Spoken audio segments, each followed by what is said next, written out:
What's going on, everyone? So Rui Hachimura, he's gone, right? Lakers are going to end up packaging him and whatever else to go end up more likely than not get a center. We'll see if Miles Turner actually does end up becoming an option. There's still reports coming out that that the Pacers are hesitant. They're reluctant to give him a long-term extension, and they may look to move off of him and head in a different direction. So we'll see. We'll see what happens in that regard. Nikola Vucevic is still a real option. I've come more and more around to Vu, especially with Jarred Vanderbilt's return and what he could provide. But Jarred Vanderbilt coming back essentially just signaled Rui's departure, right? Rui already was a redundancy. Rui already had issues slotted into, the 3 when he's really a 4, right? Anthony Davis wants to play more 4, so chances are they're going to go get a center. It makes no sense. Where does Rui fit? Dorian Finney-Smith makes more sense as your starter. If they go get a center, Dorian Finney-Smith, LeBron's probably going to play the 3. And even if you slot LeBron to the point or something like that, you're definitely going to need a defensive piece, right, out on the perimeter. So either Jarred Vanderbilt or Dorian Finney-Smith is starting, right? So Rui Hachimura, yeah, he can come off the bench, play three minutes, but Jarred Vanderbilt and his impact and what you need defensively and just the hustle and the dirty work and all that stuff is just incredibly valuable. And then, again, LeBron's going to be playing 3 if they get a center, right? Like, where do you slot in Rui? You still want to get Connect and some of these other guys, right? I think Rui is the odd man out. I mean, he was the odd man out before. We've talked about this on several occasions. I just think Jarred Vanderbilt coming back, and they saw how good Jarred Vanderbilt is, and we all saw how good Jarred Vanderbilt is, and it was his first game back, right? Look, I still want to be patient with Vando. I still think it's going to take time for him to really progress to being the full-fledged Jarred Vanderbilt we know and love, but his impact is just... he did more in that little 12-minute stretch than Rui does over stretches of games. Rui recently had a 3-game stretch where he got 3 rebounds. Vando got 2 offensive rebounds in that one game, plus 4 rebounds total. Right? Offensively, obviously, Rui is superior to Jarred Vanderbilt, but Jarred Vanderbilt, his impact and just what this team needs, especially if you're going to lean heavily into an Austin Reeves as your third guy, right? You need the defense. And then if they go get a Nikola Vucevic, well, then you got your Rui replacement offensively, but at the center spot so AD could play the 4. So again, you would need the defense. And even if you got a guy like Miles Turner, you're still talking about a guy that could give you the offense that Rui Hachimura gives you, but also give you better defense. So, again, no matter how you slice it, no matter how you want to cut it, Rui just is the odd man out. Lakers, supposedly reports came out that the Lakers want to lean more into defense. They want to build a defensive identity. Jovan Buha talked about that. Now the Lakers are really focused defensively. Guess what Rui's worst quality is? Defense, right? If you're going to really lean into that defensive identity and want to be one of the top, 3 to 5 defensive teams in the league, then you need to play the defensive unit pieces better. Also, Jarred Vanderbilt, his market is incredibly low to non-existent. So if you were looking to maybe go trade Jarred Vanderbilt, you're not going to get the value that makes sense to justify losing Jarred Vanderbilt. Right? So again, from a trade standpoint to a fit standpoint to, what you need to acquire to what Anthony Davis and them want, I don't know where Rui stays. I don't know where Rui fits. And again, it's nothing to do with Rui. We all love Rui. Right? We all love Rui. I love Rui. Most people love Rui. Right? I don't think I've ever heard anyone despise Rui or anything like that. Fans will get upset because, have a bad game or something like that, but he's beloved by Laker fans. He is definitely a fan favorite amongst Laker fans. But again, I care more about winning championships.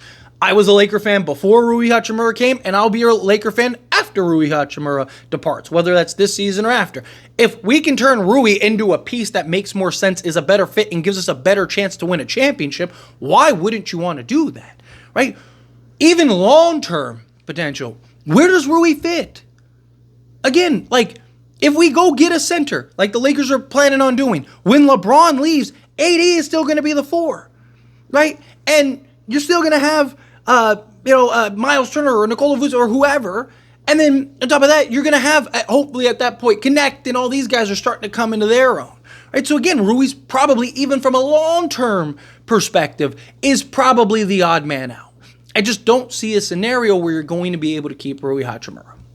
I just don't see a scenario. His $17 million could be better use and allocated elsewhere, right? If you could get, even if you turned him into several pieces, right? Like if you can do that, round out your depth, go get that 3-and-D wing plus a center or something like that. If you could pull something like that off, that would even be ideal, right? And it's not like people look at it because like I made a video talking about the Sixers. And people are like, Rui's better than Kelly Oubre. But it's not just about Kelly Oubre. It's about getting Kelly Oubre plus an Andre Drummond plus the, right? If you can turn Rui into 3 guys that all fit a need, then yes, that makes more sense, right? Because now you got better depth, you got more versatility, you got your backup center, all that stuff. Or you turn Rui into a Miles Turner or a Nikola Vucevic, which even a Nikola Vucevic, because people are like, oh, but Rui and Vu offensively or defensively, they're terrible. Offensively, they're the same. Yes, but Vu plays a different position. Rui can't play the 5, right? He's not a 5. I mean, maybe in small ball sets like the Lakers have ran, but he's not a 5. He is a 4. And so the difference is, even if you look at it as it's just a parallel move, right? Like Rui is better than Nikola Vucevic, right? Well, he's not the better rebounder. Let's say that they're on par offensively because it's based on opportunity and position. Well, guess what? Vu is going to give you the same offensive output, but fill in the center spot, which is a need, which is a position of need. And when Anthony Davis goes to the bench, you can run through Vu. He's a better passer. Rui is a black hole when he gets the basketball, right? Which is fine. That's his style. That's what he does, right? And that's what he's there to do. Get the ball, take the shot, right? But Vu is a guy that's a better passer. He's a better rebounder, right? And he's going to give you the same offensive output and versatility. But here's the other thing. Right? With Rui out there, you can't play a Jarred Vanderbilt and a Dorian Finney-Smith and guys like that alongside Vucevic or alongside a Rui Hachimura because Rui's going to play those positions. Yeah, you can play Vando at the 2 or whatever, right? But like more often than not, you're not going to have 5, 6, 8 guys out there. But you can do that. You could have like a Gabe Vincent, Max Christie, Jarred Vanderbilt, Dorian Finney-Smith, and a Nikola Vucevic out there, and you're running things through that, or have a Vu and an Austin Reeves with the defensive pieces around it. You just get better versatility. Obviously, a Miles Turner is a no-brainer, right? Miles Turner is going to give you the same offensive production, give you better rebounding still, which Miles Turner isn't like this elite rebounder or anything, but he's going to give you more than what Rui gives you rebounding-wise. But he also can defend, protect the rim, and is just a much better defense piece. And saw it alongside Anthony Davis. Good luck scoring inside. Good luck scoring on the interior. With Anthony Davis and Miles Turner cleaning everything up. I mean, again, they'd be the best front court in the league. I like Rui. But even if you're a diehard Rui fan, you should be hoping the Lakers trade him. Because chances are they're going to trade him to a place where he's going to actually get more opportunity. Right? They're probably going to trade him to a team that makes more sense, and he might actually get the player role. Like even like a team like Indiana, I think him in the backup 4 spot does make some sense. Right? I think they could also play him at the 3 at times if they wanted to, or go with like Siakam and Rui at the 4 at times. Right? Like you can, they have the bigger need for the wing depth, so they could kind of put guys in and slot them in different spots, different positions. Right? So, but with the Lakers, it's like. So what, you're going to pay him $17 million to play 12 minutes a game? It doesn't make sense. And especially with what this team needs. He's a redundancy, right? Same reason why I was okay with trading D'Lo. Like why did we trade D'Lo for, Dorian Finney-Smith? Because it freed up a redundancy for a player in position of need, right? You could argue D'Lo is a better player than Dorian Finney-Smith. Not defensively, but much better offensively and playmaking-wise and all of that stuff. But we desperately needed a guy like Dorian Finney-Smith that could defend 1 through 5, could do the dirty work, make the hustle plays, do all those things, right? Like Dorian Finney-Smith is the better fit, right? D'Lo, you could argue, yeah, better player. Okay, fine. You're right. But it's not always about best players. If that was the case, the Phoenix Suns, give them the championship now. But they're not even a play-in game, right? Like, so, again, talent isn't everything. You need the pieces that fit. As Laker fans, we should be aware that talent isn't everything. Think of some of the crazy rosters we've had over the years and didn't win nothing. I mean, we had, like, Steve Nash, Kobe Bryant, Metta World Peace, Pau Gasol, and Dwight Howard. And it took Kobe tearing his Achilles to get into the playoffs. And then we just got ran through by the Spurs. Right? I mean, we've had, like, in 2021, right? Like, that team on paper was the greatest team ever assembled.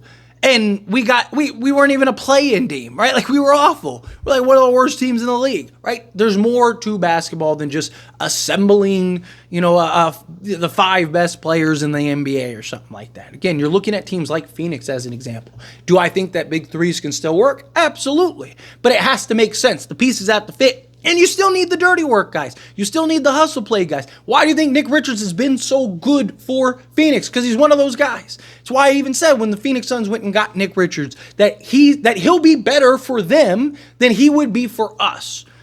Because they have a bigger need for that. Lakers are probably going to go get a center, and you're probably turning Rui Hachimura into that center. But anyway, as always, this is a discussion, and I pass a question on you. Let me know your thoughts and opinions down in the comments below. What do you think? How do you feel? What are your thoughts? Do you think, yes, a Rui Hachimura trade? It's definitely coming, or it at least has to come at this point, right? We got to move off of Rui Hachimura. He's the redundancy. He's the odd man out, especially with Jarred Vanderbilt, and if he could play the way he played. And also, you got to keep in mind, right? You'd have, let's say, minus Rui, right? You'd have Dorian Finney-Smith, LeBron James, Jarred Vanderbilt, all capable of playing the 3 minimum, right? And then you still have, like, Max Christie can slide over and play the 3 at any point. Austin Reeves play the 3 at any point, right? Certain matchups, stuff like that. Like, you're fine. You'd be okay. You'd be able to survive in that regard. But let me know your thoughts and opinions down in the comments. That being said, if you haven't liked this video, hit that like button. Helps me a lot. Helps me enjoy these types of videos, and I truly appreciate it. Not subscribe channel, hit that subscribe button. Turn on the bell notifications. Appreciate y'all. See you in the next one. Thank you.